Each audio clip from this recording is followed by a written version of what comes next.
Deus usou a simplicidade e a limitação de Tiago, não é? Muito bem, Romanos é essa carta especial, é essa carta que trouxe para nós muita informação teológica. Nenhuma outra epístola fala tanto sobre perdão, salvação, pecado, condenação, universalidade de pecado, como Romanos fala. Romanos é uma epístola absolutamente perfeita dentro dessa perspectiva teológica doutrinária. Muito bem. A igreja, essa carta foi escrita à igreja em Roma. No capítulo 1, no versículo 1, diz assim, abram aí Romanos 1:1. Paulo, servo de Jesus Cristo, chamado para ser apóstolo, separado para o evangelho de Deus, o qual foi por Deus outrora prometido por intermédio de seus profetas nas sagradas escrituras, com respeito ao seu filho, o qual, segundo a carne, veio da descendência de Davi, e foi designado filho de Deus, com poder segundo o Espírito de santidade, pela ressurreição dos mortos, a saber, Jesus Cristo, nosso Senhor. Ele começa dizendo, glorificando a Deus pelo Evangelho, e dizendo que a igreja existe por causa do próprio Evangelho. No versículo 8 ele diz, primeiramente dou graças a meu Deus mediante Jesus Cristo, no tocante a todos vós, porque em todo o mundo é proclamada a vossa fé. Agora, a igreja em Roma, irmãos, a igreja em Roma não foi uma igreja fundada pelo apóstolo Paulo. Isso é importante dizer. A igreja em Roma não foi fundada por nenhum outro tipo de evangelista ou missionário. Só há uma única fonte pela qual a igreja de Roma ela apareceu. Apareceu possivelmente no dia de Pentecoste. Então, o nascimento da igreja em Roma possivelmente foram os convertidos no dia de Pentecoste, quando Pedro pregou o sermão onde 3.000 pessoas foram batizadas. Naquele dia em Jerusalém havia cerca de 18 nações representadas. Então veja bem, vamos imaginar aqui, o dia do Pentecoste era o dia marcado pela Páscoa que havia acontecido 10 dias antes. Jerusalém fervilhava de pessoas. Aliás, para todo judeu era obrigado a participar das festas que compunham no Antigo Testamento. Páscoa, Pentecoste, principalmente Páscoa, os tabernáculos e Pentecoste.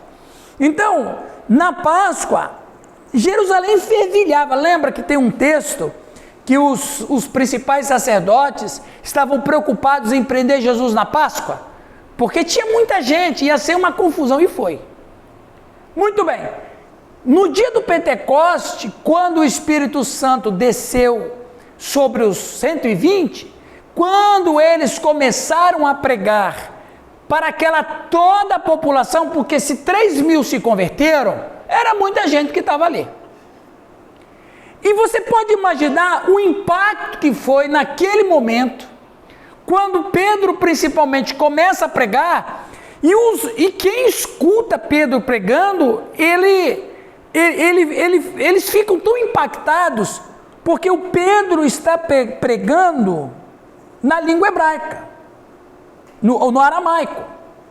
Mas o camarada que é egípcio está escutando em egípcio. Aí o camarada fala, olha, ele está falando em egípcio.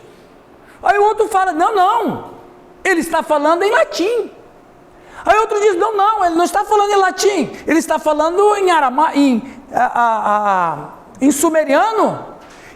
Então, não, ele está falando na língua dos trácios. Então, cada um entendia a sua própria língua.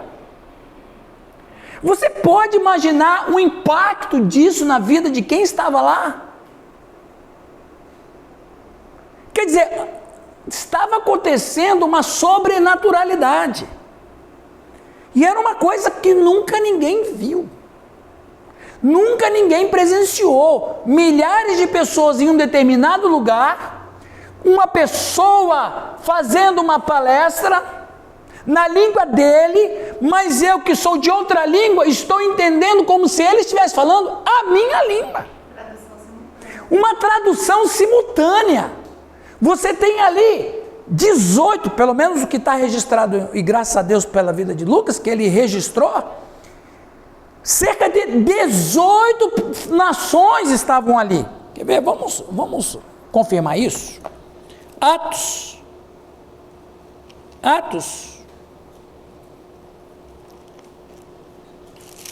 capítulo 2.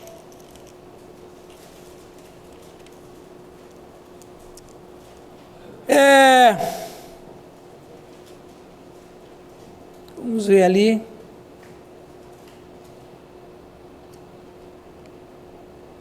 Deixa eu ver bem certinho aqui. Tá, versículo de número 7. Atos 2, 7. Olha lá o que diz. Estavam, pois, atônitos, com certeza, e se admiravam, dizendo: vede, não são porventura galileus todos esses que aí estão falando? E como os ouvimos falar, cada um em nossa própria língua materna. Olha lá, partos, medos, elamitas, mesopotâmicos, Judéia, Capadócia, Ponto, Ásia, Frígia, Panfilha, Egito, das regiões da Líbia, das imediações de Cirene, romanos, judeus como prosélitos, arábios, como os ouvimos falar em nossa própria língua as grandezas de Deus, todos atônitos e perplexos, interpelavam uns aos outros. O que quer dizer isso? Então veja, ali nós temos cerca de 18 nações, e aí os romanos estavam lá.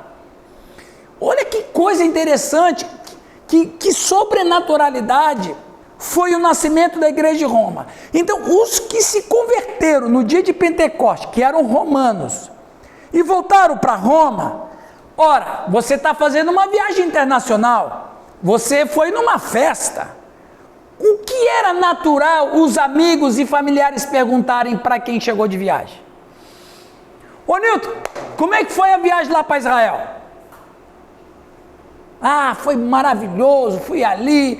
O Calixto, o pastor, disse: não, eu fui no Coliseu, quase que eu lutei com feras também, e tal, e rapaz, eu vi até os fantasmas de cristão lá, quer dizer, você faz uma viagem, quando você volta, você vem com a mala cheia de novidades. Os caras, quando chegaram em Roma, falaram: e como é que foi lá? Rapaz, não te conto nada. Não te conto nada. O que aconteceu de diferente? Rapaz, apareciam uns caras lá, que os caras começaram a falar de Deus, da grandeza de Deus, falando de Jesus Cristo, e uma mensagem assim que a gente nunca escutou, mas os caras, mas o que tem de diferente nisso aí? O que tem diferente é que tinha lá milhares de pessoas, várias nacionalidades, o camarada falava numa língua e cada um entendia na sua própria língua. Foi uma coisa... Vocês imaginam o impacto que foi o dia de Pentecoste na vida daqueles que estavam lá? Então, esses que se converteram, os romanos, é o Espírito Santo que está aí, Alex? Se for Espírito Santo, põe viva a voz aí, põe viva a voz. Está tudo dominado. Tá. Aí você vai chegar, tem tanta gente ouvindo essa grandeza de Deus. Quem vai para Roma, conta para os seus amigos, conta para os seus familiares o que aconteceu com eles em Roma, e o Espírito Santo que estava queimando no coração deles, eles pregam o evangelho meio a supetão, e os caras lá se convertem, pô. Então, a igreja de Roma nasce num ato absolutamente sobrenatural. E a Bíblia não fala, mas eu tenho uma tese que a igreja de Roma, sem um apóstolo, sem um líder cristão, sem um missionário cristão, que nasceu assim, como uma semente lançada de qualquer jeito, para brotar, só a atuação sobrenatural do Espírito Santo para valer. Essa foi legal. Não, gente, a igreja não sobrevive se não for pelo Espírito Santo. A igreja de Roma é uma forte comprovação disso. O pastor local é importante, a liderança local é importante, mas se não tiver um pastor que comece um trabalho, o Espírito Santo usa qualquer um que esteja convertido. E a igreja de Roma, olha só que obra de milagre, não tinha pastor, não tinha liderança, claro, tiveram problemas, claro que tiveram problemas, afinal de contas, a luta racial estava lá, judeus e gentios, mas o mais interessante é que os caras se converteram, eles só não sabiam como separar uma coisa da outra, mas a fé brotou neles, eles se tornaram uma igreja, e o Espírito Santo sobrenaturalmente foi dando vida para aquela igreja. E é o Espírito Santo que continua dando vida à igreja hoje. É o Espírito Santo, veja bem, irmãos e irmãs, lá em Gênesis capítulo 11, quando estavam construindo a torre de Babel com Nimrod, o rebelde, o Espírito Santo confundiu a linguagem e separou os homens. O mesmo Espírito que separou os homens, uniu os homens de novo, com o mesmo método, língua, idioma. Veja, o pecado de Gênesis 11, o Espírito Santo puniu os homens, separando eles, dividindo as línguas. A graça de Deus uniu outra vez os homens em torno do Evangelho pelo mesmo Espírito. Ou seja, é o Espírito Santo que conduz de fato todas as ações missionárias evangelísticas e que sustenta a igreja. No mesmo processo, né? No espalhar. Exato. A torre de Babel espalhou. Sim. E o Pentecostes também, a une. É. E você veja, da torre de Babel espalhou e cada um viveu separado. Em Atos 2, o Espírito Santo uniu os homens de novo, mesmo que eles estavam espalhados, mas unidos. Porque a igreja de Roma, com toda a dificuldade racial, chegou a unir judeu e gentio. Muito louco. Muito louco. É o meu discípulo aí. Tem. Então, a origem da igreja de Roma, com certeza, foi dos convertidos de Pentecostes. E mais, a igreja de Roma, é importante falar isso. Eu falei, um fato é que no ano 60, a igreja mais importante, entre 60 e 70, a igreja mais importante era de Éfeso. Isso é notório, isso aí é um fato. Mas Jesus advertiu a igreja de Éfeso em Apocalipse que se eles não se arrependessem, Deus iria mover eles do lugar. Eu não sei se eles se arrependeram, mas que Roma tomou proeminência, tomou. No segundo século, a igreja de Roma era considerada a rainha das igrejas.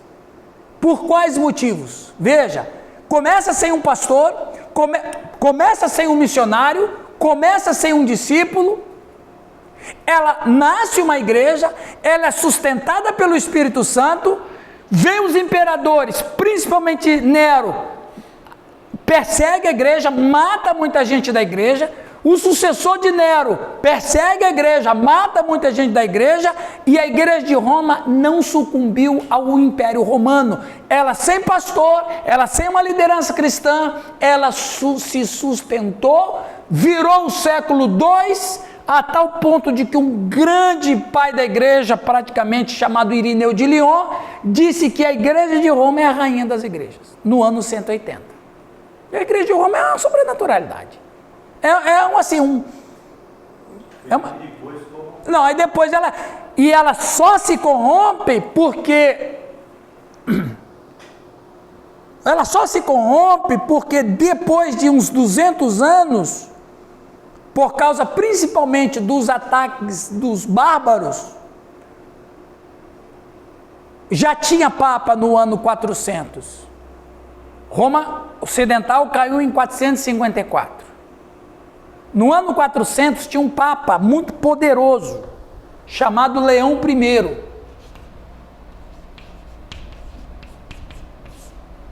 Ele era um cara poderoso, principalmente politicamente. E o Leão I foi conversar com Alarico. Você vai entrar em Roma, mas você não vai destruir. No ano 410, mais ou menos. O Alarico foi, entrou em Roma e não destruiu. Ele, o Leão I, ganhou o título de guardião de Roma. Começou a política. E ali... Segundo ou terceiro século? Esse é o quarto século. Aí começa a cair a sua espiritualidade. Né? Declínio. Começou a declinar. O que corrompeu foi o poder secular. O que corrompe a igreja hoje?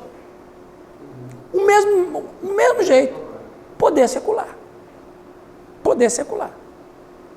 Então, as pessoas naquele ano, naquela época, não conseguiu separar uma coisa da outra. E você pega homens vaidosos e que têm sede de poder, corrompe mesmo. A igreja de Roma era um portento. E vamos dar razão, né, gente? Sofrer perseguição, como sofreu no século I, sofrer perseguição, como sofreu no século II, sem que fosse uma igreja que tivesse uma tutela de um apóstolo, vamos dizer, nem mais. E vou piorar a situação. No século II, no começo do século II, não tinha nenhum apóstolo vivo mais. A voz dos apóstolos não era mais ouvida. Mas os caras se sustentaram lá, meu. Porque o Espírito Santo tinha total influência sobre a igreja. Né? Nesse século aí, ele foi aliado ou ele enfrentou o Império? Não, nessa época o Império Romano já estava em declínio. Quando ele cai em 454, ele já estava caindo 100 anos antes. 100 anos antes. Então o Leão I, ele praticamente foi o César, na prática. Porque quem protegia a cidade de Roma era o Papa. Né? Ainda mais que o Império Romano já estava dividido, tinha o Ocidente e tinha o Oriente, em Constantinopla, né? Já havia uma revolução. Em 312, em 312, quando o Constantino legalizou a fé cristã, ele teve apoio de Maxêncio, que era outro imperador romano. Já estava dividido, já estava rachado. Então, quer dizer, que quando ele cai em 454, oficialmente, ele já estava caindo uns 150 anos antes. Mas a igreja de Roma estava, olha que você vê, o império massacrou, e a igreja estava de pé.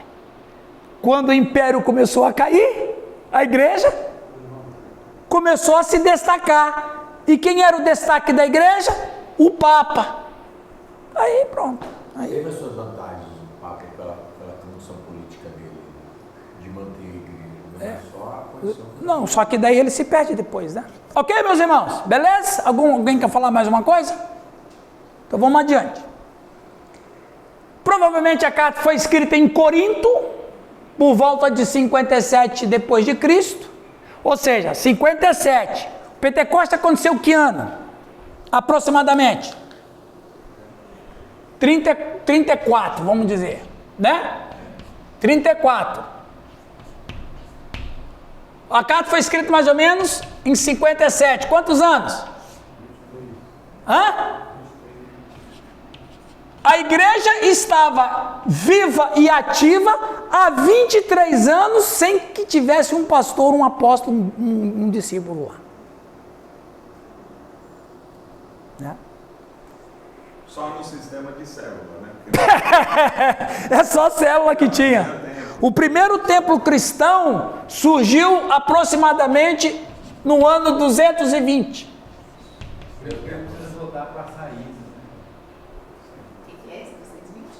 O primeiro templo cristão. O primeiro templo, aproximadamente. Nas imediações. Quem disse isso foi Justino, o mártir. Advogado, teólogo e mártir. No Brasil, diz que a primeira igreja protestante?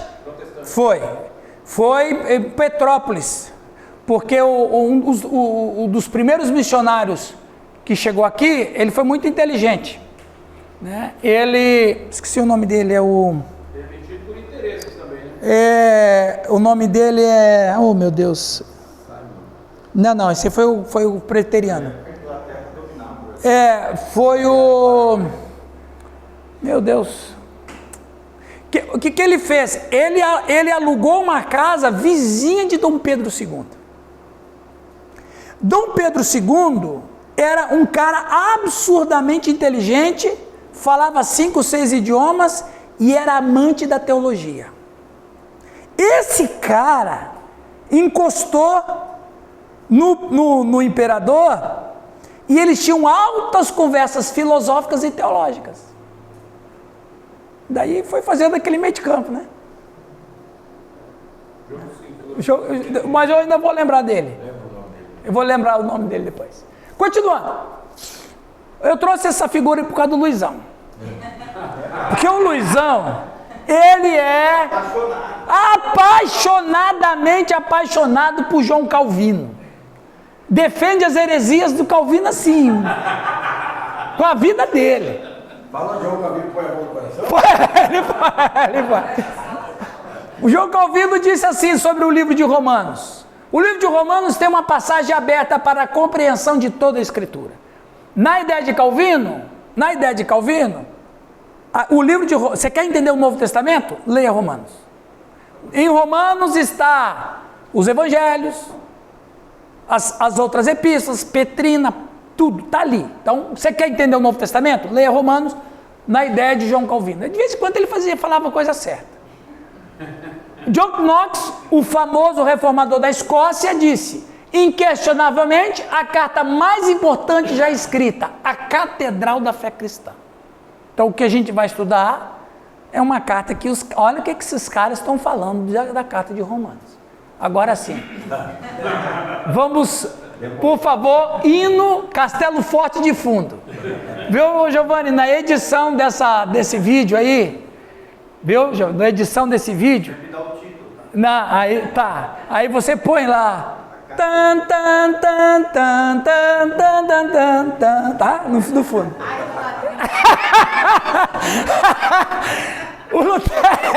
O Lutero dizia sobre Romanos: a carta aos Romanos é realmente a parte principal do Novo Testamento e é verdadeiramente o evangelho mais puro. É digno não só que cada cristão a conheça palavra por palavra, decor, olha só o exagero dele, mas também que se ocupe dela todos os dias como pão diário da alma. Nunca podemos lê-lo ou poderá-lo demais, pois quanto mais lidamos com ela, mais preciosa ela se torna e melhor ela tem sabor. Para Lutero, a carta de Romanos é a melhor carta de todo o Novo Testamento. É o Evangelho. Mas Calvino tinha mais ou menos a mesma ideia da questão da carta, né? Todos eles praticamente tinham. Calvino melhorou, né? O Parker, esse teólogo mais moderno, disse: todos os caminhos na Bíblia levam aos Romanos, e todas as visões oferecidas pela Bíblia são vistas mais claramente dos Romanos. E quando a mensagem dos Romanos entra no coração de uma pessoa, não há como dizer o que pode acontecer. Ele é reformado. Esse é reformado. Por isso que tem uns reformados que acertam. Então eu pego aquilo que acerta e ponho, porque daí nem tudo está perdido, né? Agora, veja bem, gente, para uma igreja, numa cidade tão importante, lembra, Roma era a capital do mundo, com uma população de aproximadamente 1 milhão de habitantes. Você imagina, 1 milhão de habitantes. Naquela época, de Roma fluía tudo para o mundo. Fluía a justiça, fluía o direito, fluía a engenharia, fluía o militarismo, fluía a disciplina, fluía a política. Quer dizer, Roma era uma fonte profunda de todos os itens necessários de uma sociedade. A influência, até hoje a nossa justiça, a justiça ocidental está influenciada por Roma. Então, a carta de Roma não podia ser uma carta fraca teologicamente, tinha que ter uma profundidade. Fala, Raul. Quando Pedro diz lá em 2 Pedro 3,16, fala assim, os escritos de Paulo é muito difícil de entender. Será que... Com certeza, ele se referia à igreja, à carta de Roma. Aliás, foi bom você falar nisso. O Pedro se põe tão abaixo intelectualmente de Paulo, porque ele diz que o Pedro vai dizer, como você disse bem, o Paulo escreveu umas coisas que é difícil de entender. Se ele não estava entendendo, que era contemporâneo, imagina os outros, imagina nós. E mais, se Pedro disse, e de fato ele disse, que há coisas difíceis na carta de na carta de Paulo, isso é mais uma prova incontestável que a carta de Romanos foi tão importante que fizeram várias cópias e distribuíram para todas as igrejas. Agora você imagina uma igreja lá na Capadócia, ou na Ásia Menor, onde Pedro era muito conhecido. O Pedro, você que é apóstolo, explica isso aqui, o que Paulo escreveu, seu rapaz. Aí, nem eu sei. Nem eu sei. Com certeza, a carta aos Romanos foi espalhada por todas as igrejas na Europa. E quando Pedro chegou lá, o que ele quis dizer aqui? Que o que ele quer fazer, ele não faz, o que ele tem que fazer, ele faz. Explica isso. Rapaz, é complicado isso aí, viu? Motivos para a carta. Aplicar lições de seus recentes conflitos na Galácia e Corinto, garantir uma base missionária para o seu trabalho na Espanha, unificar a igreja em Roma em torno do Evangelho e defender sua teologia contra acusações de que ele é anti-lei e até mesmo anti-judeu. Então o apóstolo Paulo tem esses 5 objetivos ao escrever a carta aos Romanos. Eu quero destacar ali alguns pontos. O ponto 3, garantir base missionária para o seu trabalho na Espanha. Lembra que Jesus Cristo, ele deu a ordem de pregar o evangelho para o mundo inteiro. Para aquelas pessoas do século I, o fim do mundo era a Espanha. Só se descobriu que tinha povos depois do além-mar, séculos depois. Mas no século I, a leste eram as Índias, e ali na região do Oriente, que Paulo já tinha pregado tudo. Mas ele quis, dentro da perspectiva dele, ir pregar o evangelho no fim do mundo. Para ele, fim do mundo era a Espanha. Para ele não, para toda aquela cultura, fim do mundo era a Espanha. Que ele queria cumprir o ídolo de Jesus. Mas ele precisava de 2 coisas: repouso e dinheiro. Porque não era barato. Não era barato. Não tinha mulher. Não. E achava caro.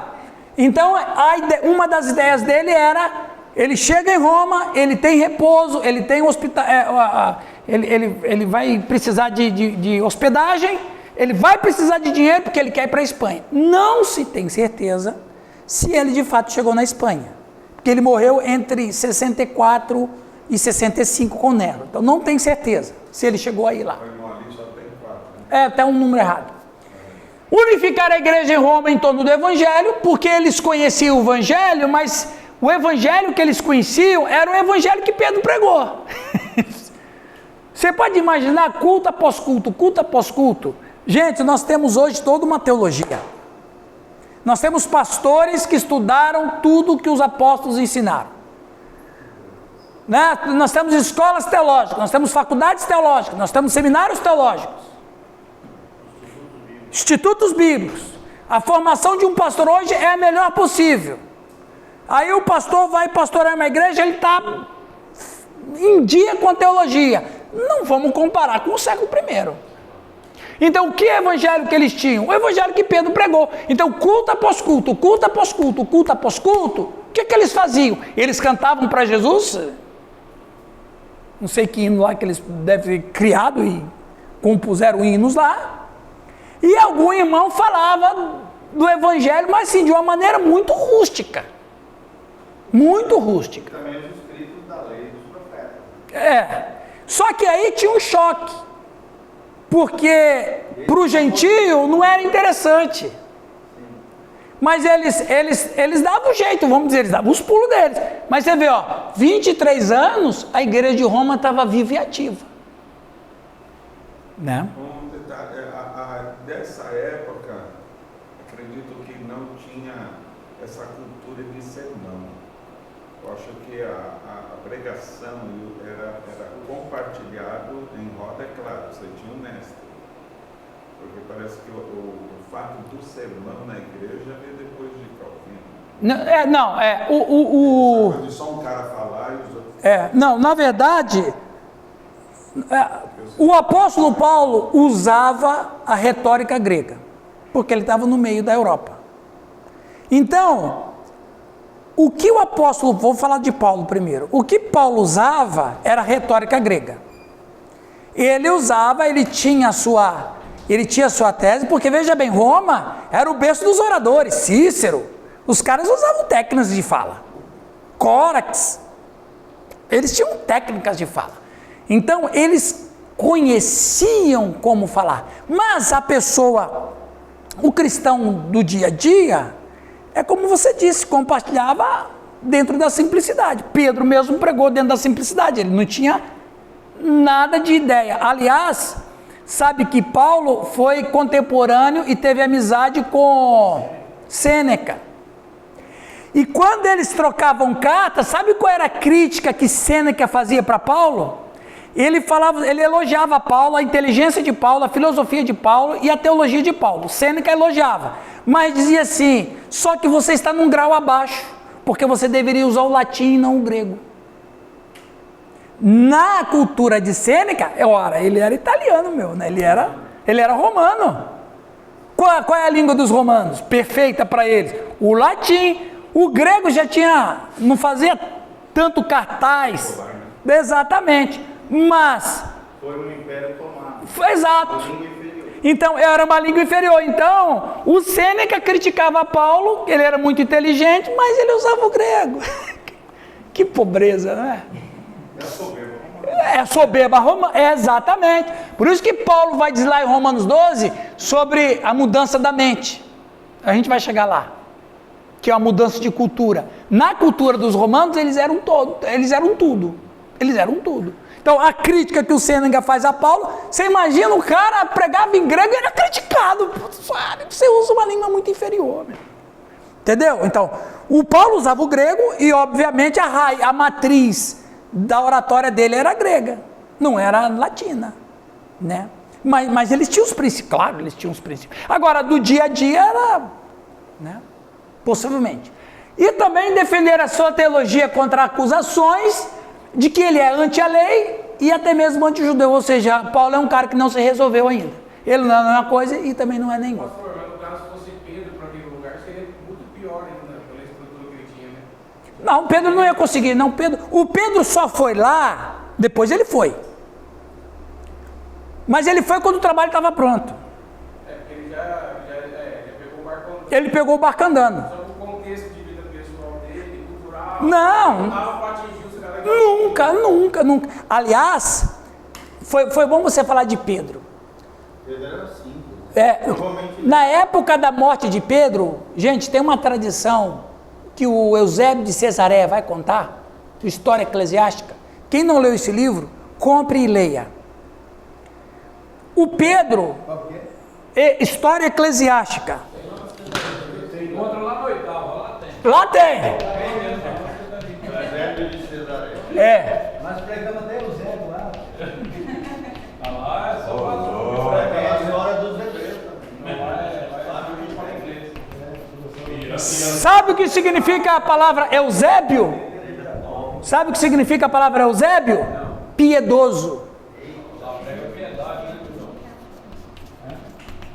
Aí, o Pedro, o Nero, aquela perfeita. Os irmãos de Roma falaram: Pedro, os romanos estão quase vindo aqui pegar você. E aí, eles arranjaram uma rota de fuga para Pedro. O Pedro já estava fugindo. fizeram uma rota de fuga para Pedro, Pedro já estava fugindo. Quando Pedro estava fugindo, no meio do caminho, diz a tradição, que Pedro escutou uma voz, a voz de Deus falando com ele, quando disse assim, ó, quo vadis? Ele escutou uma voz dizendo para ele, quo vadis? Que significa, para onde você está indo?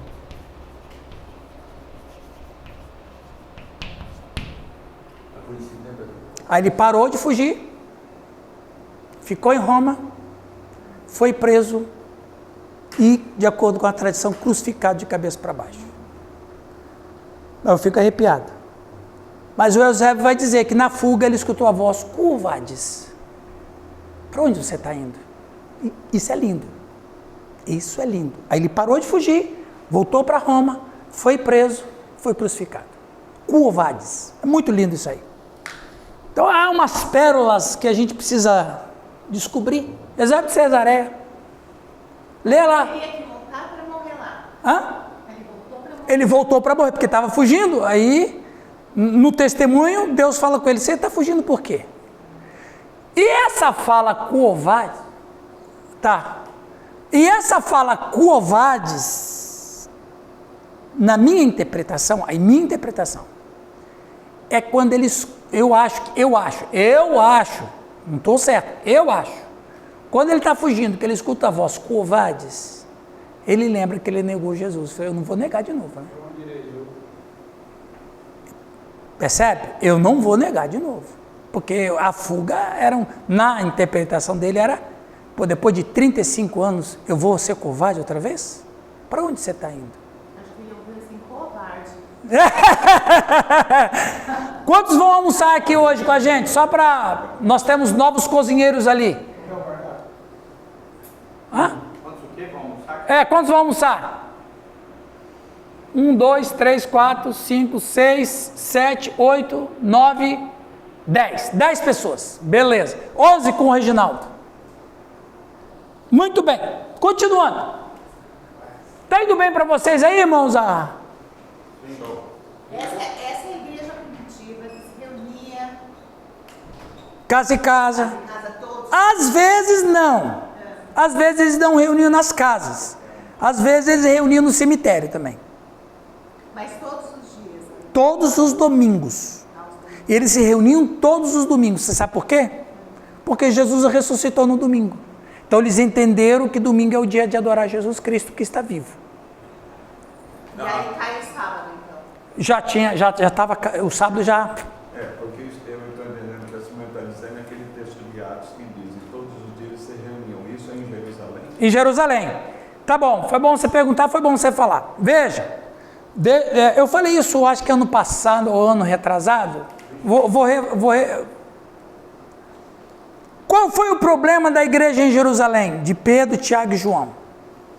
O problema, Simone, é que eles viveram a fé cristã, mas não entenderam a fé cristã. Porque eles continuavam com a mente judaica. Eles continuavam no templo. Lembra do famoso cura de Pedro, o coxo? Lembra que o texto lá em Atos vai dizer que indo eles para o templo para orar na porta formosa. Então, a mente de Pedro, de Tiago e de João, que eram os 3 líderes da igreja que nasceu, eles tinham a mente judaica. A Bíblia diz que muitos sacerdotes, eles abraçaram a fé cristã, mas não estava claro, porque o cara sacrificava animal no culto de manhã e de tarde ele ia adorar Jesus. Então, as coisas não estavam definidas. Pedro não entendeu direito. Quem entendeu direito foi Estevão. Por isso que ele morreu. Porque o Estevão, ele entendeu que fé cristã é uma ruptura. Ele estava impuro.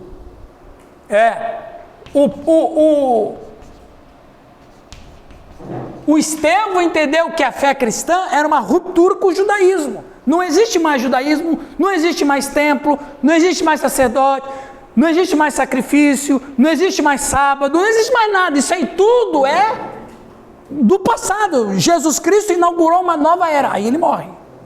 Por exemplo, quem era líder da igreja? Pedro ou Estevão? Pedro.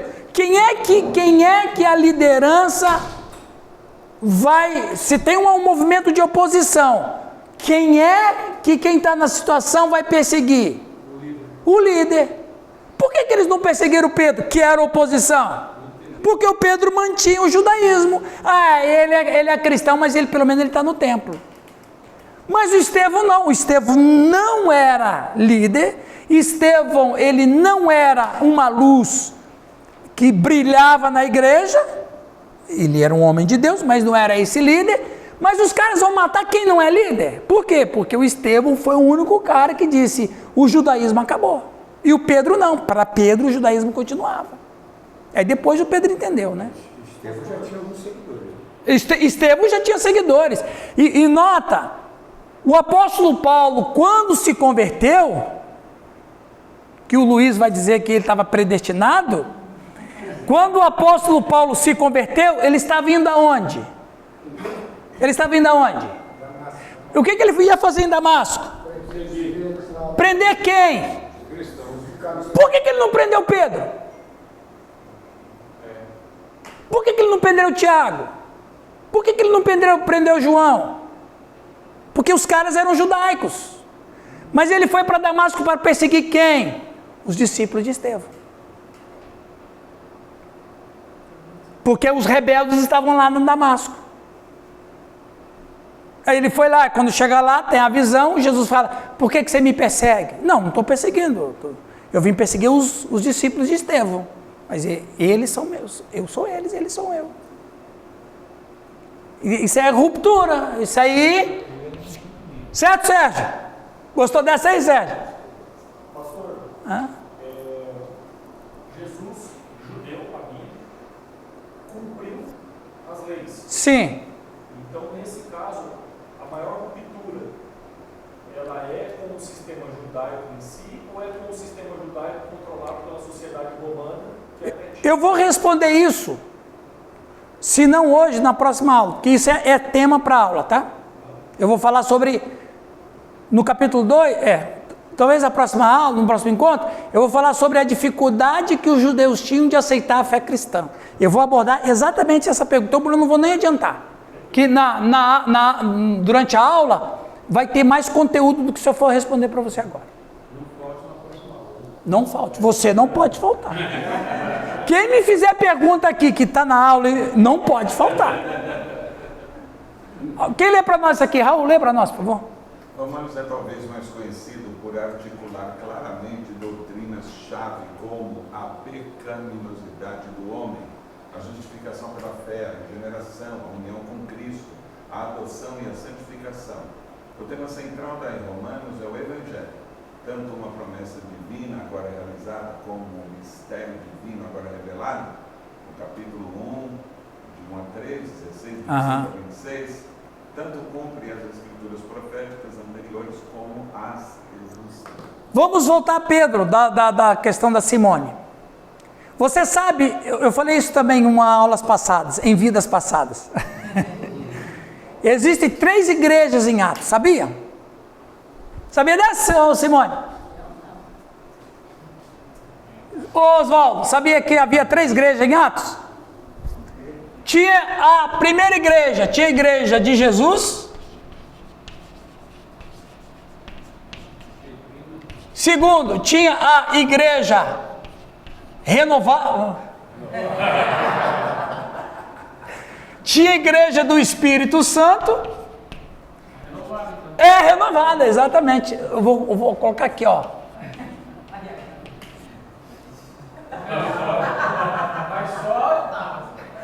Não, a sexta também, não, a sexta também. Amém, amém, amém. E tinha a igreja dos apóstolos. Sabia que uma é totalmente diferente da outra?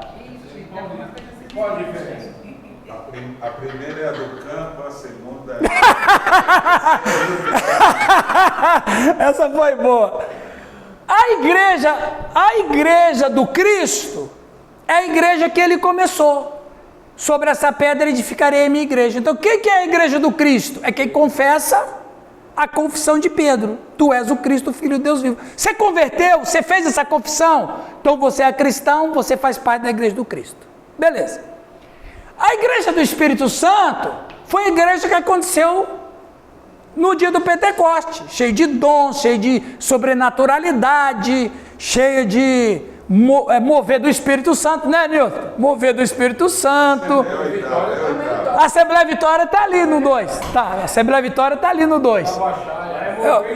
É mover e reboliço, exatamente. Então, essa é a igreja do Espírito Santo. Agora, e a igreja dos apóstolos? Preste atenção. Preste atenção que agora o Alex como um IPB vai cair da cadeira ali. Veja, quantos se converteram na pregação do Pedro? Passou poucos dias, quanto mais se converteram? Você tem 5.000 convertidos em 15 dias. Pergunta: o que eu vou fazer com esse povo? Recolheu o dízimo. Rapaz, tem momentos que isso aqui parece a escola do professor Raimundo. Não é 8.000 ali? Quase 3, não foi quase 5? Não, foi 3, foi 2, deu 5. Mas não é a primeira 3, a segunda quase 5.000 pessoas? Não, é 2. 5.000 foi o alimento lá, você está confundindo. Viu? As muitas letras te fazem delirar, hein? Aí quer dizer, o Pedro não sabe se é cristão, não sabe se é judeu. Ele é mais judeu do que cristão. Ele tem 5.000 pessoas que estão perguntando para ele: que faremos? Que faremos? Que faremos? Eles não têm discipulado, eles não têm noção do que vão fazer com esse povo todo. Aí o que eles fazem? Eles fazem uma coisa interessante, Sérgio. Eles pegam o modelo da sinagoga. Qual é o modelo da sinagoga? Presbíteros e diáconos. Foi aqui que começou. Eu vou dizer agora o que eu ia dizer, que o Alex ia cair da cadeira. Nós estamos mantendo o modelo das igrejas dos apóstolos até hoje. Igreja apostólica, exatamente. Então veja, Jesus só falou que tinha que pregar o evangelho, mas Jesus não disse nada como é que eles iam organizar os convertidos. Jesus errou, ele tinha que explicar melhor. O Espírito Santo fez aquela obra toda, mas ele também não disse o que era para eles, como é que eles eram para eles ter que fazer. Mas por que Deus se calou? Porque Deus tem que usar a mente dos caras. O que você criar, eu sustento. Eles pegaram o modelo da sinagoga, que era o único modelo de organização coletiva, não é? Pega o modelo da sinagoga e fala assim: pessoal, a partir de hoje nós vamos ter líderes que serão chamados presbíteros, que vão pregar o evangelho, e diáconos que vão cuidar dos órfãos, das viúvas, dos pobres. Pronto. Ou seja, Deus aprovou o modelo, porque se Deus não tivesse aprovado, esse modelo não passaria no mesmo dia que eles começaram. E para você ver a importância de a gente estudar as Escrituras, não é? Então, hoje, todas as igrejas mantêm o modelo da sinagoga. A luterana tem presbítero? Claro que tem, rapaz. Olha lá, rapaz. Olha essa heresia aí, ó. Tem diáconos? Tem diácono, diaconisa. Quantos presbíteros tem na igreja? Depende. Depende do tamanho da igreja. Ali é um só. Ah, é um só? Claro, rapaz. E sobra trabalho. Sobra tempo. E sobra tempo ainda. É um e sobra tempo. Continuando. Isso aqui. Continuando. Lê para nós, Simone, por favor. Ele estava num momento crítico em sua carreira de plantação de igrejas. Só um instantinho. Pessoal, no ano 60, entre 57 que ele escreveu a carta e 60, o apóstolo Paulo já é um cara que já passou dos 50. Que para a época já estava velho. Ele está, viu? O apóstolo Paulo está com uma crise no ministério. Porque tem muita coisa para fazer, pouco obreiro, ele está envelhecido, sozinho, muita estrada para rodar, o tempo acabando e ele tendo que pregar o evangelho até o fim do mundo. O cara não dorme, o cara está numa crise. O que eu vou fazer? A carta de Romanos é uma carta que expõe essa crise. Continua. Ele estava num momento crítico em sua carreira de plantação de igrejas. Ele havia quase terminado seu trabalho de proclamação do evangelho na região oriental do Mediterrâneo. E agora olhava para o oeste, para a Espanha. Exatamente. Então, quer dizer, aqui eu já fiz tudo. Estou velho. Tem perseguição para todo lado. Eu tenho que pegar eu tenho que ir para a Espanha. Então, ele passou por isso. Então, a carta de Romanos, ele entra nas entrelinhas, ele deixa isso aí implícito. Tá? Ele foi para a Espanha? Não se tem certeza que ele tenha ido. Uns historiadores dizem que foi. Outros dizem que não foi. Até mesmo porque, como a Espanha é o extremo do Ocidente, era uma terra meio que bárbara também. Era meio complicada a região da Espanha. Então, Extremo, né? Era o extremo do território. era o extremo do território. Extremo leste do território romano. Exato, era o extremo leste. Literalmente para eles, era o fim do mundo. Era a Bretanha e a Espanha. Bretanha e Espanha. Até aproximadamente, acredito, o século XVI, né? Que aí começaram... Sim, aí com Cristóvão Colombo descobriu principalmente, né? E onde ele estava quando escreveu essa carta? Em Corinto. Ele era pastor em Corinto, ele estava cuidando da igreja em Corinto. Ele ficou 1 ano e meio em Corinto. Continuando. A carta de Paulo aos Romanos tem um objetivo diferente de outras suas epístolas.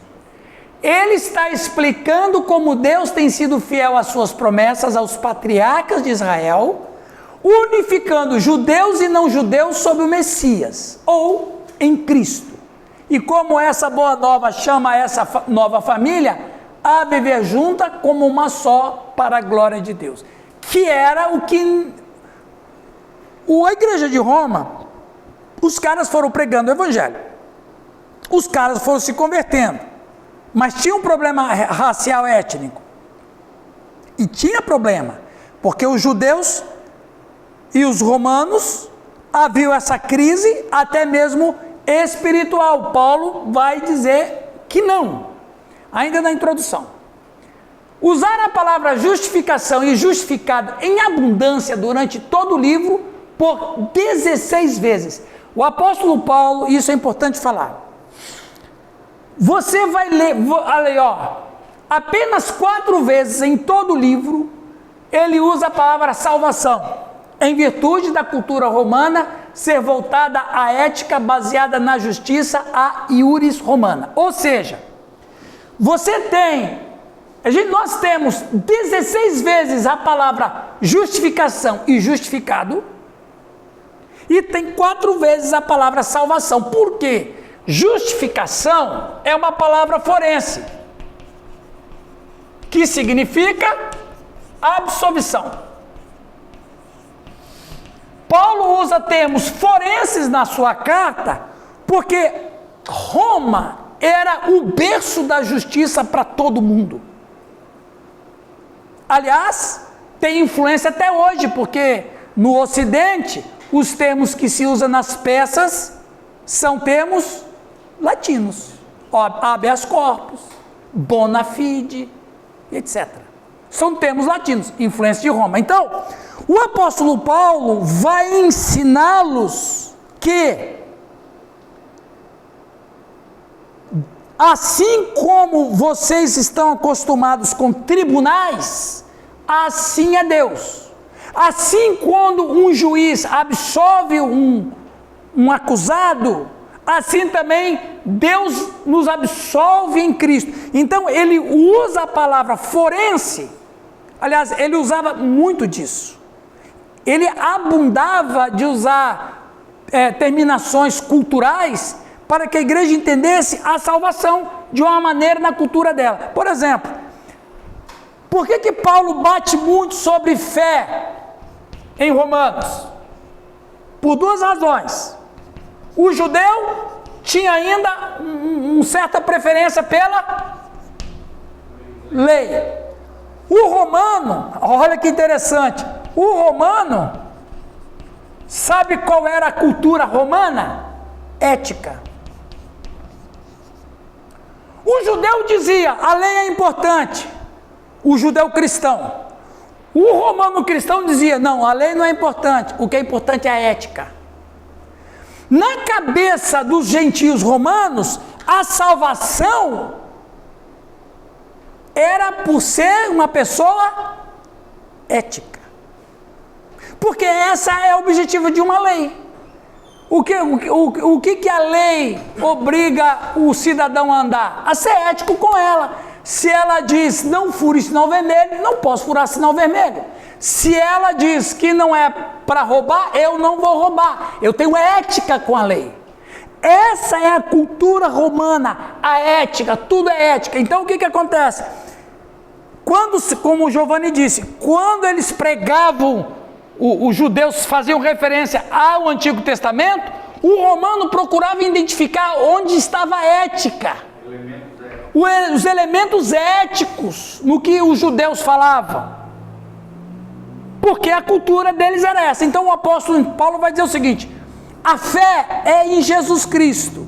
Então ninguém pode alcançar o perdão, ou ninguém pode alcançar a justificação, nem pela lei de Moisés, muito menos pela ética. A justificação é somente pela fé em Cristo. Ok? Alguém quer falar alguma coisa? Fica à vontade. Para os gentios, como é que você entende que seria esse conceito de fé? Para os pagãos, né? Bom, para os pagãos, eles não tinham nenhum conceito em relação à fé, porque eles estavam arraigados do paganismo. Para o gentio romano que tinha convertido a Cristo, a fé não era uma coisa definida, clara. A fé era um princípio assim, eu tenho que ter a fé em Cristo, mas eu não posso esquecer a ética. Eles, na verdade, confundiam ética com santificação. Eu não poderia, por exemplo, dizer que a fé para os gentios seria baseado na base de troca, os sacrifícios, barganha com Deus? Só que você tem que entender isso, e eu tenho que entender isso, com a mente do cara do século I. Eu não posso pensar isso sobre fé com o cara lá, ele não entende o que é isso. O pagão não entende o que é fé. Mas a fé dentro do seu conceito, ele não teria fé indiana? Fé, Não tem fé. Eles não viviam de fé. Eles viviam de temor. Por quê? Veja bem. Por que a maioria dos filósofos não acreditavam nos deuses? Eles tinham medo dos deuses. Por quê? Porque dentro do paganismo, eles precisavam dos deuses para favores. Eu não preciso ter fé, eu só tenho que fazer o sacrifício para o meu Deus, porque eu preciso dele para me abençoar. Isso não é fé. A fé, pistes no grego, né? Foi uma proposta inovadora para o mundo grego. Porque, por exemplo, eles viviam só da fé. Não é nem fé. Eles mantinham uma religião, ausência de fé, porque a fé a fé foi um princípio colocado pelo cristão.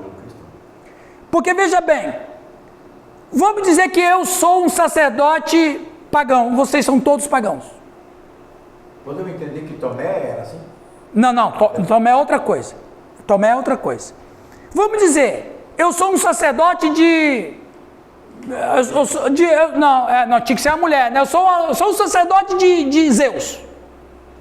Zeus por acaso, gente, não havia discurso de ética nas religiões, porque Zeus estava lá preocupado se eu estou roubando, se eu estou adulterando, se eu estou enganando, prostituindo. Não tinha esse princípio. Vocês estão me procurando para quê? Por que vocês pagãos estão me procurando para quê? Então, até o discurso ético seria relacionado à política. A política e a lei. A governança. Exatamente. Social. Não tinha nada a ver com espiritualidade. Então veja, eu estou aqui, depois vou para lá. Então quer dizer, o Raul, por que ele está me procurando? Para mim fazer sacrifício para Zeus abençoar o trabalho dele. Agora, Zeus não está preocupado se você bate na Simone, se você engana as pessoas em negócio. O discurso moral não havia no paganismo. O único grupo religioso que tinha discurso moral foi a fé cristã. Que Deus é esse que se preocupa se eu estou mentindo, se eu estou enganando, se eu estou trapaceando, se eu estou adulterando? Que Deus é esse que se preocupa se eu estou prostituindo ou não? Aí precisa de fé. E é exatamente aí, Giovanni, que eu não posso chamá-lo de pagão porque ele se converteu, mas é aí que o gentio cristão não conseguia diferenciar fé, santidade e eticidade. Porque a ética e a santidade parecem ser iguais, mas não são. Porque a fé é um dom de Deus. A fé que vem em mim e o Espírito Santo que está em mim, ele muda os meus procedimentos de santidade. Então a santidade é provocada por Deus, a ética vem de mim. E a ética está relacionada aos usos e costumes culturais, entende? sociológicas, não? Totalmente. Por isso a fé é um firme fundamento. É um firme fundamento. A não ser a ética cristã. Não. Na verdade a gente chama. Baseada na palavra. Exato. A gente. Códigos de conduta. Isso, a gente fala ética cristã para modernizar a coisa.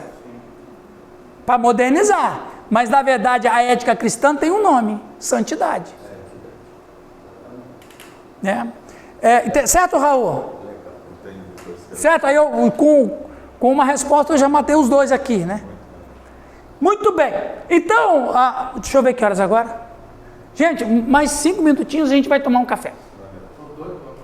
Eu sei. Viu, Luiz? Tem pão também agora, tá?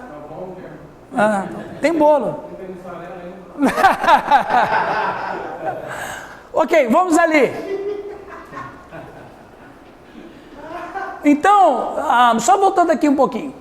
Então, Paulo vai escrever a carta para uma igreja que a cultura predominante é a justiça e a ética. Como é que ele vai unir essas duas questões sem que atropele uma e outra? Porque, afinal de contas, a fé cristã, ela invade cultura, né? Em qualquer cultura. Então, vamos só para antes da gente tomar um café, vamos aqui rapidamente, já ainda falando do capítulo 1, o poder salvífico do Evangelho. Pecado. Quem lê para nós? Sim. Só para fechar aqui. Porque no Antigo Testamento, o judeu, então, não existia fé. Existia não fé, mas existia uma outra palavra equivalente à fé: emuná. Porque só uma palavra fé que é lá no Abacuque, só que ele fala, sem fé. Só. O resto não existe. Não existe. Qual A diferença? o conceito do culto? No Antigo Testamento, você observou muito bem. A única palavra fé que tem no Antigo Testamento é em Abacuque, que na verdade é uma interpretação da Septuaginta, que é a tradução do hebraico para o grego. Eles ainda fizeram isso, porque nem isso está presente no original. No original está emuná. Qual é a diferença de pistes e emuná? Mesmo que são termos intercambiáveis. Emuná significa um acreditar por experiência, um acreditar por vivência, um acreditar sensorial. Por exemplo, eu olho essa cadeira, eu posso me perguntar, essa cadeira me aguenta? Não sei, aparentemente me aguenta. Então, se eu fizer assim, eu estou confiando na cadeira? Não, estou confiando em mim. E se eu fizer assim? Ah, agora ela me aguenta, ó, eu posso até tirar um cochilo. Isso no hebraico é emuná. Aí entra o Tomé. Eu posso, tá bom, já que o Tomé está sendo jogado na cova dos leões. Eu só vou crer se eu sentar. Calma, então, ok, eu vou explicar do Tomé. Eu vou explicar com o Tomé para a gente tomar café. Aqui, Raul, isso é emuná. O que é emuná? É uma confiança por experiência. Eu sei que essa cadeira me aguenta. Eu vou dar um exemplo. Abraão é chamado o quê? Em grego. Em grego ele é chamado pai da fé. Em hebraico é emuná. Por que ele é chamado pai da fé? Porque ele foi oferecer o filho em sacrifício e ele estava pronto para sacrificar o filho e o Moisés não fala, quem vai revelar é Apolo quando escreveu o Hebreus. Eu falo Apolo porque o Lutero disse que foi Apolo, né? Então, o autor de Hebreus é que vai dizer que Abraão estava a ponto de sacrificar o filho porque ele acreditava que Deus era poderoso para ressuscitar o filho dentre os mortos. Emuná. Então, emuná, a melhor palavra na minha definição para emuná é eu sei. Saber é um fato lógico. Eu sei que a cadeira me aguenta, porque eu experimentei, é uma experiência. Então, Abraão tinha uma experiência sensorial com Deus. Não só ele, todos os vultos do Antigo Testamento. Vamos falar dos 3 amigos de Daniel na fornalha? Misael e Ananias? Por que eles foram para a fornalha? Eles falaram para o rei, nós sabemos que se nosso Deus quiser, Ele nos livra. O que é isso? Emuná. Percebe? Você pega os vultos do Antigo Testamento, nessa confiança em Deus, é emuná. Pistes, ele tem a mesma equivalência. Só que pistes é você acreditar, não por uma experiência sensorial, mas é acreditar porque você tem evidência. Tem uma evidência, então essa coisa existe. Por exemplo, se todo mundo sair daqui, vamos tomar um café. Aí alguém chega aqui, olha a cadeira ocupada, olha livros, olha o computador ligado, olha a câmera aqui e tal. O que a pessoa vai deduzir? Tem uma turma estudando aqui, mas ele não está vendo ninguém. Mas tudo o que ele está vendo é uma evidência. Isso é pistes no grego. Por isso que a Bíblia é um livro, agora vamos falar academicamente, a Bíblia é um livro que está cheio de evidência. A morte e ressurreição de Cristo é evidência. Os próprios milagres de Cristo é evidência. Pistes. Entendeu? Beleza? O Tomé estava errado e certo ao mesmo tempo.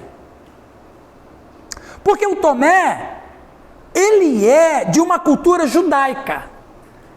E o judeu, por exemplo, emuná, ele não se aplica ao abstrato. Só se aplica ao que você pode tocar, ver, sentir, cheirar ou comer. Prova daquilo que se vê. Os 5 sentidos, a emuná só funciona nos 5 sentidos. Não tem esse negócio do emuná de, eu estou sentindo. Não existe isso. Aliás, quando a Bíblia usa coração no Antigo Testamento, ele não está falando do coração que a gente conhece. Meu coração por tigela. Não. Coração para o judeu é a mente. Por isso que tantos textos você vai dizer sobre tudo que se deve guardar, guarda no teu coração, no coração. Porque a mente, Jesus disse que é do coração que procede os maus desígnios. Então não é a alma, é a mente que projeta o mal. Guarda no coração as tuas palavras, para não pecar contra ti. E o que é o sentimento para o judeu? As vísceras, o fígado. Quando o camarada ia falar para a menina que ele estava apaixonado, ela dizia: eu te amo com todo o meu fígado. Era a frase mais... Minhas entranhas te amam. Porque na cultura nossa, o Tomé é dessa escola. Então o Tomé, ele está certo e está errado. Por quê? Porque o Tomé vai dizer assim: se eu não tocar, ele está sendo o judeu mais judeu impossível. Mais judeu impossível. Se eu não tocar na ferida, eu não vou acreditar. Quando Jesus se apresenta, qual a primeira coisa que Jesus fala para Tomé? Põe aqui o teu dedo. Aí quando Jesus não seja incrédulo, mas crente, Jesus quis dizer, não é que ele era ausência de fé. Jesus está dizendo assim: Tomé, a partir de mim começou uma nova era de crer. Porque agora o ser humano não precisa ver para ter emuná. O ser humano agora, o meu espírito vai entrar nele. O meu espírito nele vai produzir confiança. Por isso que no Antigo Testamento tudo tinha que ser tocado, o Espírito Santo não estava lá. Aí Jesus está dizendo, é como se ele estivesse dizendo: ó, você a partir de hoje vai ser crente. Por que é crente? Porque o Espírito Santo habitaria nele. Ele cai de joelhos e faz a maior declaração: Senhor meu e Deus meu. Amém? Está explicado? Vamos tomar um café?